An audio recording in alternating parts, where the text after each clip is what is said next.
The fluorescent lights of Innovatech's conference room seemed especially harsh that morning as I stood before the executive board, watching 3 years of my life being torn apart by Richard Maxwell, our Senior VP of Research and Development. As you can see, Richard said, clicking through my presentation slides with barely concealed disdain, Dr. Elena Martinez's quantum encryption project has produced nothing but expenses and delays. $2 million wasted on what was supposed to be our next breakthrough product. I kept my face neutral, though my hands trembled slightly behind my back. The 12 members of the executive board stared at me with a mix of disappointment and judgment. These were people I'd worked with for 5 years, who had once believed in my vision. Now they were buying into Richard's carefully crafted narrative of my failure. The original timeline promised a working prototype within 18 months, Richard continued, his voice dripping with false concern.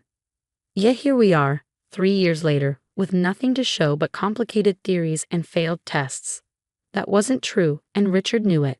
The project had succeeded beyond our wildest expectations. He just didn't know exactly how successful it had been. I glanced at my watch, 9:45 a.m. The patent office opened at 10 o'clock a.m. Perfect timing.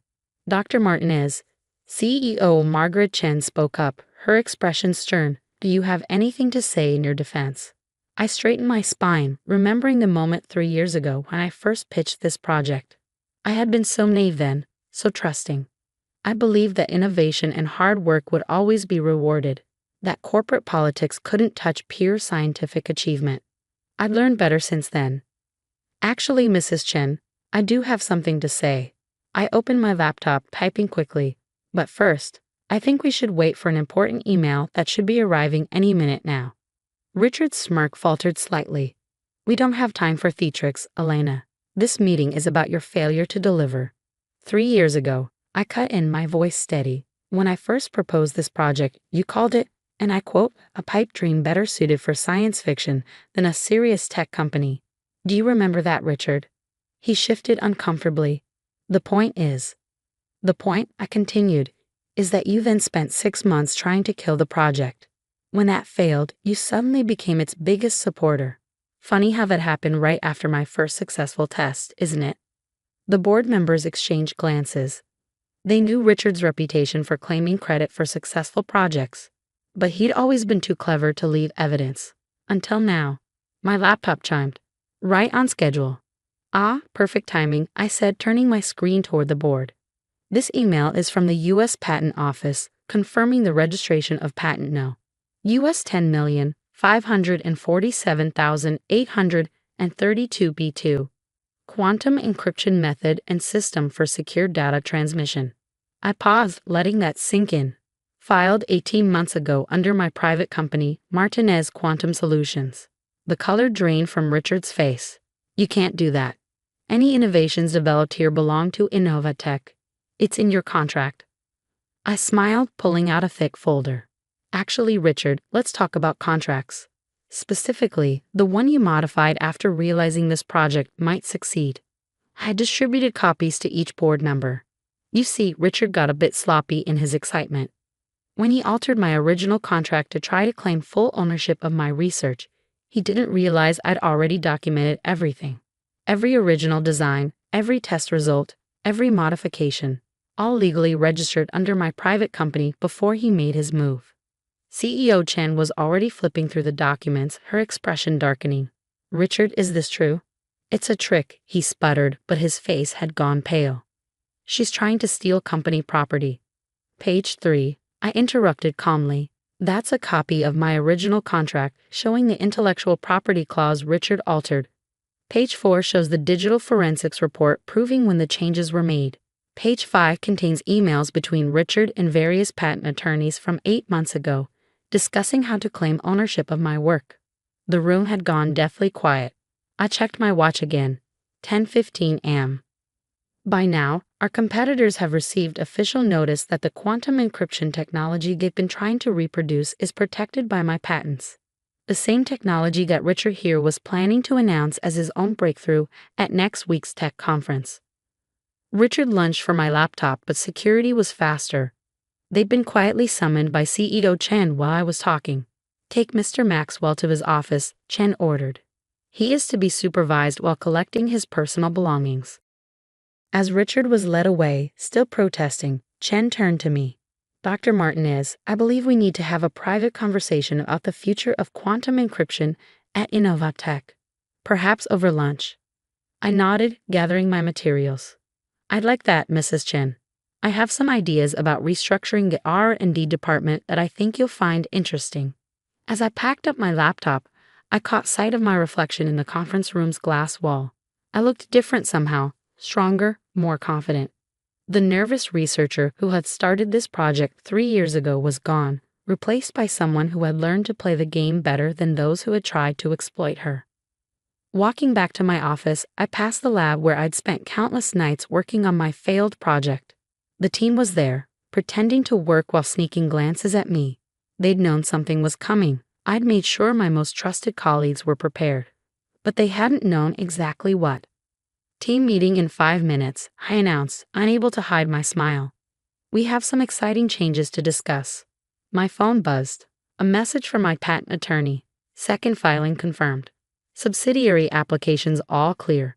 Congratulations, Dr. Martinez. I sat down at my desk, looking at the framed photo of my father, a small-time inventor who died believing his ideas would never be recognized. This one's for you, Dad, I whispered. The real work was about to begin, but first, there was one more thing to do.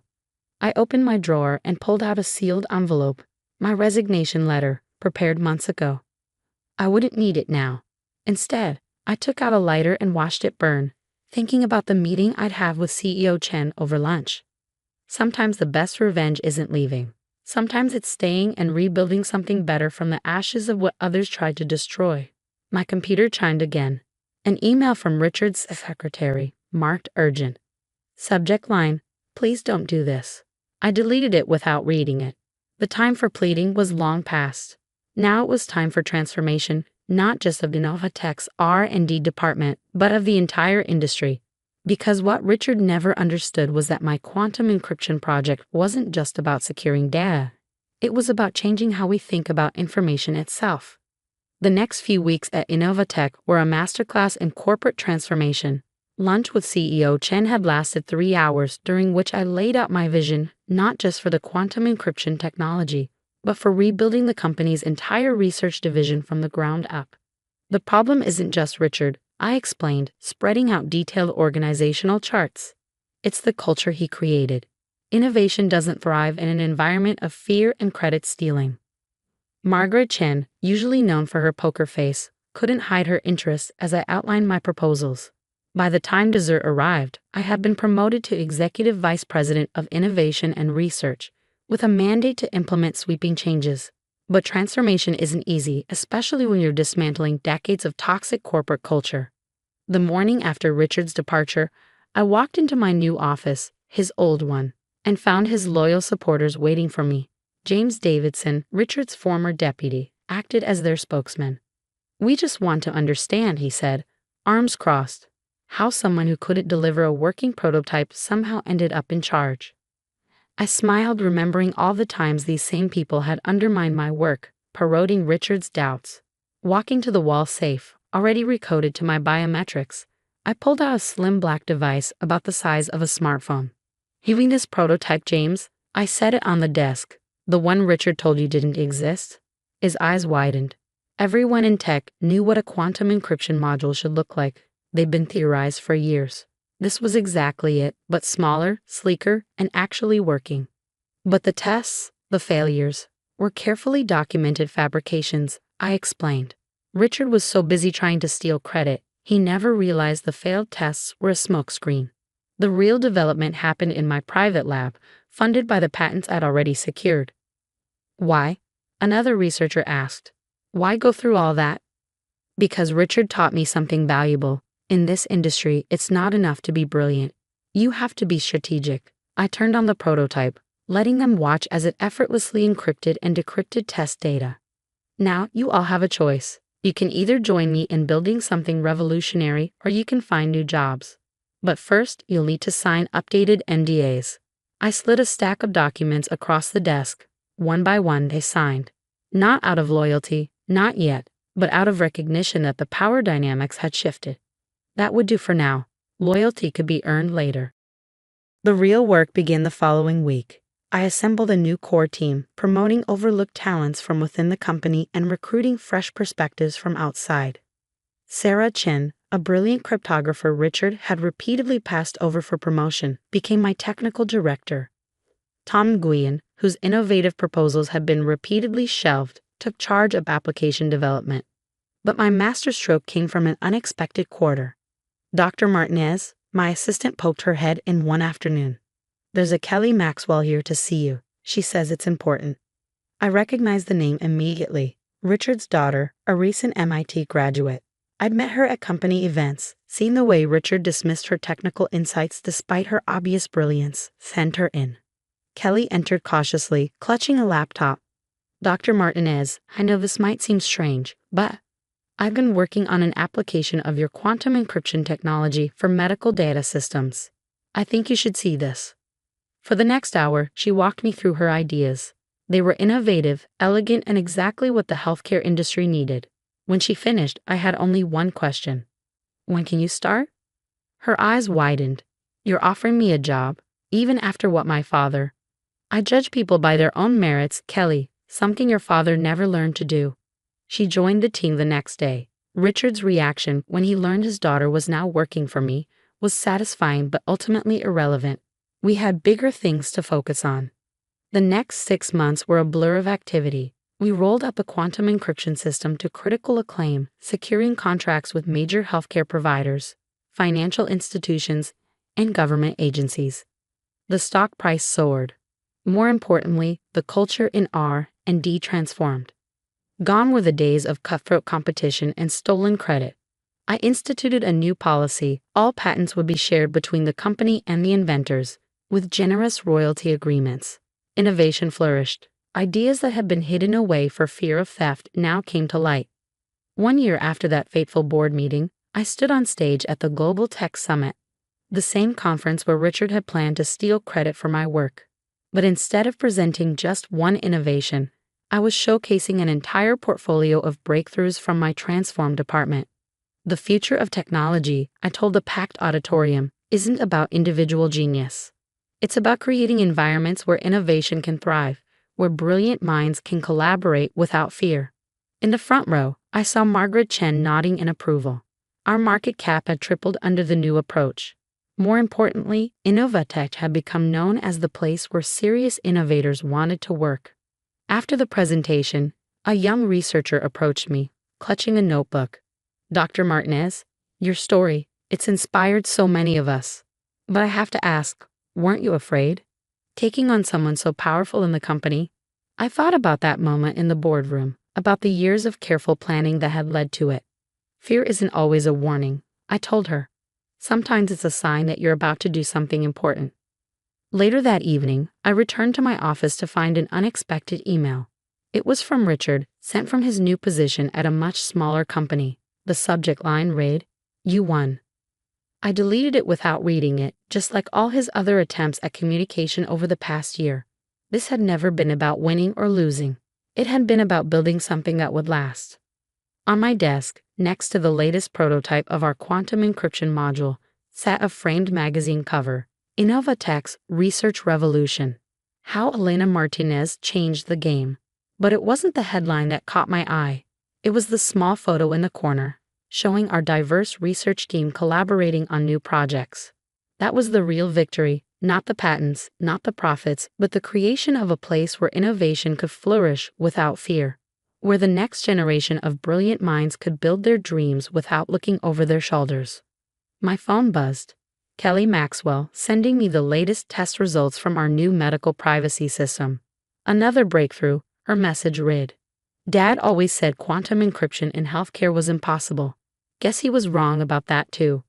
I smiled, remembering Richard's dismissive remarks about pipe dreams and science fiction. Sometimes the best revenge isn't about destroying your enemies. It's about building something so magnificent that their attempts to stop you become nothing more than footnotes in your success story. The quantum encryption project had started as my defense against corporate theft. It had evolved into something far more important, a catalyst for change in an industry desperate for transformation. As I gathered my things to leave for the day, I passed the wall of patents in our R&D lobby, now displaying not just my original quantum encryption patent, but dozens of others, each bearing the names of their actual inventors alongside the companies. A group of interns was studying them, pointing excitedly at the technical diagrams. "Dr. Martinez," one called out, "we were just reading about your first patent. How did you know it would work? That you could really change things?" I paused, thinking about that nervous researcher from 3 years ago, working late into the night, documenting everything, preparing for a battle she wasn't even sure she could win. "I didn't know," I admitted. "I just knew I had to try." Sometimes that's enough, knowing that the attempt itself matters, that standing up for what's right is important, even if you're not sure of the outcome.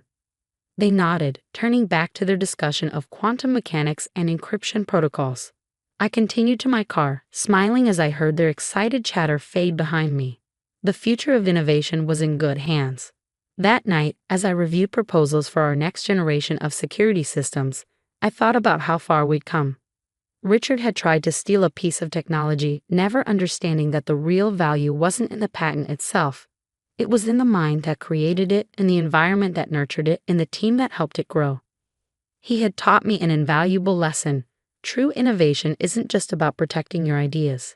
It's about creating spaces where new ideas can flourish, where brilliance isn't threatened but celebrated, where the next generation can build on your work without fear. That was the real quantum leap, not in encryption, but in how we think about innovation itself. And that was a patent that could never be stolen.